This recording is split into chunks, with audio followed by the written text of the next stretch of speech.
ایک بار کی بات ہے، مدینہ کے شہر میں ایک سخت سردی کی رات آئی۔ رسول اللہ صلی اللہ علیہ وآلہ وسلم اپنے معمول کے مطابق رات کو قیام کر رہے تھے۔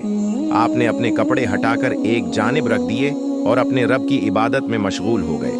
آپ کی عبادت کی شدت اتنی تھی کہ آپ کے پاؤں میں سوجن آ گئی۔ ایک صحابی حضرت عائشہ رضی اللہ عنہا نے آپ سے پوچھا، یا رسول اللہ، آپ اتنی عبادت کیوں کر رہے ہیں حالانکہ اللہ نے آپ کے تمام گناہ معاف کر دیے ہیں؟ رسول اللہ صلی اللہ علیہ وآلہ وسلم نے جواب دیا، کیا میں اپنے رب کا شکر گزار بندہ نہ بنوں؟ یہ واقعہ ہمیں سکھاتا ہے کہ محنت اور استقامت کے ساتھ اپنے مقصد کی طرف بڑھنا چاہیے، چاہے حالات کیسے بھی ہوں۔ رسول اللہ صلی اللہ علیہ وآلہ وسلم کی طرح ہمیں بھی اپنے عمل کی بنیاد محبت اور عزم پر رکھنی چاہیے، نہ کہ کسی خاص انعام کی امید پر۔